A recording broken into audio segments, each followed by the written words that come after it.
آج ہم بات کرنے والے ہیں ایک ایسے شہر کی جہاں پر دنیا کے بڑے بڑے علماء کرام تشریف لائے، جہاں ہر سانس کے ساتھ تاریخ زندہ محسوس ہوتی ہے۔ یہاں کے قدیم بازار، قدیم گلیاں، عظیم مینار، خوبصورت مساجد اور خاموش زندگی آپ کو کسی اور ہی دور میں لے جاتی ہے۔ جی ہاں، یہ ہے بخارا، جو ازبکستان کے دل میں واقع ہے۔ وہی شہر جہاں پر امام بخاری جیسے محدث اور قابل احترام شخصیت نے آنکھ کھولی۔ آج ہم جانے گئے کہ اس شہر میں لوگوں کی زندگی کیسی ہے، آج 2026 میں یہاں کا ماحول کیسا ہے، یہاں کی کچھ ماڈرن لائف پر بھی نظر ڈالیں گے۔ یہاں کے انتہائی مقدس ترین مقامات کون سے ہیں، ان کی بھی مکمل سیر کروائی جائے گی۔ اس کے علاوہ ایسی بہت سی دلچسپ معلومات جو آپ کے لیے بالکل نہیں ہوں گی۔ تو چلیے آج کا دلچسپ سفر شروع کرتے ہیں، اور آپ نے چینل کو تو سبسکرائب کر ہی دیا ہوگا ہے نا۔ بخارا ایک ایسا نام جو تاریخ، روحانیت اور روایت کی خوشبو اپنے اندر سموئے ہوئے ہے۔ بخارا کا مختلف زبانوں اور سلطنتوں میں مختلف ناموں سے جانا جاتا رہا ہے۔ قدیم روایتوں کے مطابق اسے سب سے پہلے بخا یا بخار کہا جاتا تھا، جس کے معنی ہے خوشی یا برکت کی جگہ۔ بعد ازاں ایرانی اور عرب فاتحین نے اسے بخارا کا نام دیا، جو آج تک دنیا بھر میں پہچانا جاتا ہے۔ آج بخارا کی آبادی تقریباً 5 لاکھ کے قریب ہے، اور یہاں کے زیادہ تر لوگ ازبک قوم سے تعلق رکھتے ہیں۔ بخارا کے باشندے نرم مزاج، نہایت مہمان نواز اور اپنے مذہب و ثقافت سے گہری محبت رکھنے والے ہیں۔ اس شہر کی گلیوں میں چلتے ہوئے یوں محسوس ہوتا ہے جیسے وقت تھم گیا ہو۔ پرانی طرز کے مکاتب، روایتی بازار اور لوگ قدیم اسلامی لباس میں ملبوس نظر آتے ہیں، جو بخارا کی پہچان ہے۔ دوستو، بخارا کا کل رقبہ تقریباً 40 مربع کلومیٹر پر مشتمل ہے، اور یہ ازبکستان کے جنوب مغربی حصے میں واقع ہے۔ اس کے ارد گرد کئی تاریخی اور اہم شہر موجود ہیں جو صدیوں سے بخارا کی ثقافت اور تجارت سے جڑے ہوئے ہیں۔ مشرق کی جانب سمرقند واقع ہے، جو تقریباً 270 کلومیٹر کے فاصلے پر ہے اور اپنی شاندار اسلامی عمارتوں اور تیموری دور کی عظیم وراثت کے لیے مشہور ہے۔ شمال کی سمت نواوی کا علاقہ ہے، جو صنعتی اور معاشی لحاظ سے اہم سمجھا جاتا ہے۔ مغرب میں کارشی اور خیوا جیسے قدیم شہر ہیں جن کی تہذیب اور ثقافت بخارا سے ملتی جلتی ہے، جبکہ جنوب کی طرف ترمز واقع ہے، جو افغانستان کی سرحد کے قریب ہونے کے باعث تاریخی تجارتی راستوں کا ایک اہم مرکز رہا ہے۔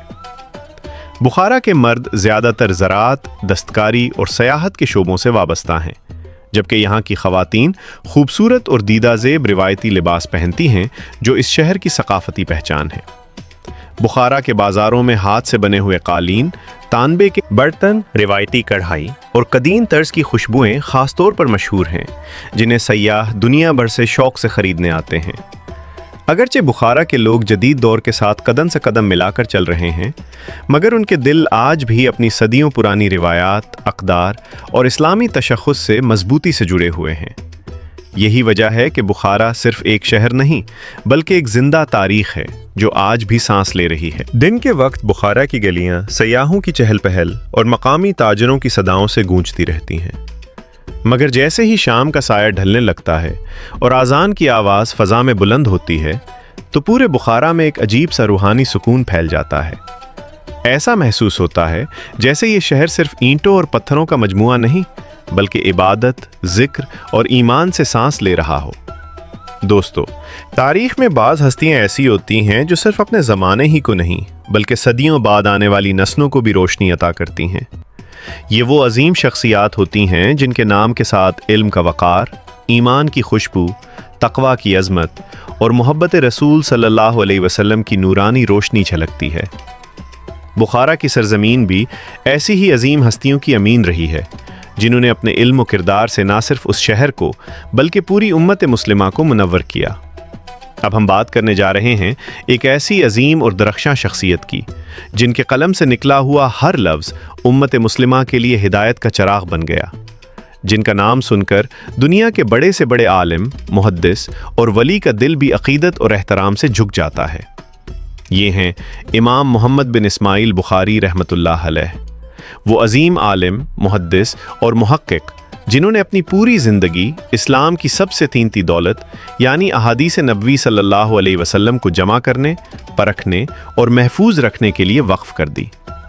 امام بخاری رحمۃ اللہ علیہ کا اصل نام محمد بن اسماعیل ہے، آپ کی ولادت 194 ہجری میں بخارا کے مقدس شہر میں ہوئی۔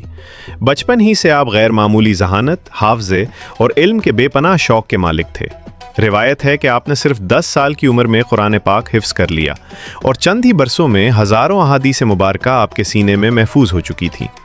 علم حدیث کے حصول کے لیے امام بخاری رحمۃ اللہ علیہ نے دنیا کے کونے کونے کا سفر کیا۔ بخارا سے بغداد، مکہ، مدینہ، شام، مصر اور خراسان تک، جہاں کہیں بھی کوئی سچا عالم، معتبر راوی یا علم کی روشنی موجود تھی، امام بخاری وہاں پہنچے۔ آپ کی تحقیق اور باریک بینی کا یہ عالم تھا کہ آپ نے لاکھوں احادیث کا مطالعہ کیا، مگر اپنی کتاب میں صرف وہی احادیث شامل کیں جو ہر لحاظ سے مستند، صحیح اور غیر مشکوک تھیں۔ یوں وہ عظیم کتاب وجود میں آئی جسے آج دنیا الجامع الصحیح یا صحیح بخاری کے نام سے جانتی ہے۔ وہ کتاب جسے قرآن پاک کے بعد اسلام کی سب سے معتبر اور مستند کتاب کا درجہ حاصل۔ روایت ہے کہ امام بخاری رحمۃ اللہ علیہ ہر حدیث لکھنے سے پہلے وضو فرماتے، 2 رکعت نفل ادا کرتے اور بارگاہ الہی میں دعا کرتے، اے اللہ، میں نے اپنی پوری کوشش کر لی، اب میرے قلم سے صرف سچ ہی جاری فرما۔ امام بخاری رحمۃ اللہ علیہ کی زندگی عبادت، تقوی، عاجزی اور اخلاص کا عملی نمونہ تھی۔ دنیاوی دولت سے دور مگر علم اور ایمان کی دولت سے بے پناہ مالا مال۔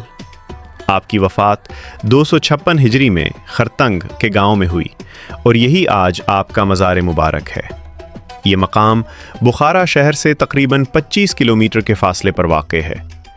آج بھی دنیا بھر سے زائرین یہاں آتے ہیں، کوئی علم کی تلاش میں، کوئی محبت اور عقیدت کے جذبے کے ساتھ۔ امام بخاری رحمۃ اللہ علیہ کا مزار ہمیں یہ پیغام دیتا ہے کہ جو شخص علم کے لیے جیتا ہے وہ صدیوں بعد بھی لوگوں کے دلوں میں زندہ رہتا ہے۔ دوستو، بخارا کے ہر کونے میں تاریخ کی خوشبو بکھری ہوئی ہے۔ یہاں کے تاریخی مقامات محض اینٹوں اور پتھروں کی عمارتیں نہیں، بلکہ صدیوں پر پھیلی ہوئی کہانیاں اپنے اندر سموئے ہوئے ہیں۔ انہی تاریخی نشانیوں میں ایک عظیم اور مشہور مقام ہے کالان مینار، جسے گریٹ مینار آف بخارا بھی کہا جاتا ہے۔ یہ مینار صدیوں تک بخارا کی حفاظت کی علامت رہا۔ اس کی بلند چوٹی سے دشمنوں کی آمد و رفت پر نظر رکھی جاتی تھی۔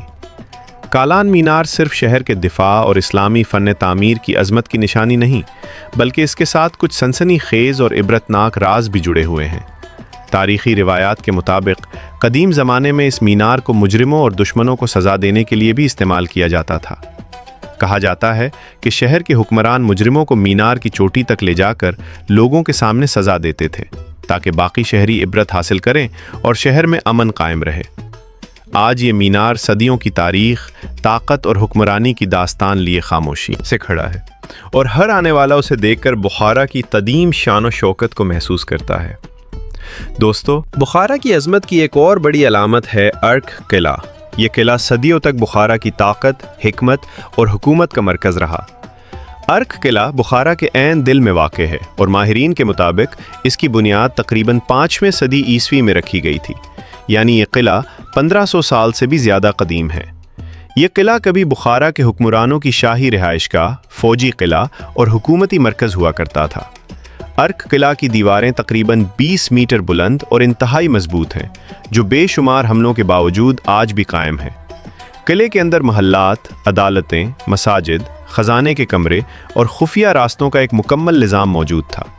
اس قلعے کی تاریخ فتوحات اور تباہیوں سے بھری ہوئی ہے۔ جب چنگیز خان نے 1220 عیسوی میں بخارا پر حملہ کیا تو سب سے پہلے یہی قلعہ اس کی زد میں آیا۔ قلعے کا بڑا حصہ جلا دیا گیا، مگر بعد کے حکمرانوں نے اسے دوبارہ تعمیر کیا۔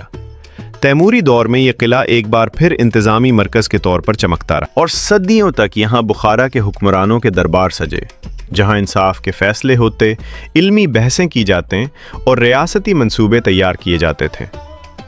اس کے بعد آتی ہے کالان مسجد، جو بخارا کی سب سے بڑی اور شاندار مساجد میں سے ایک ہے۔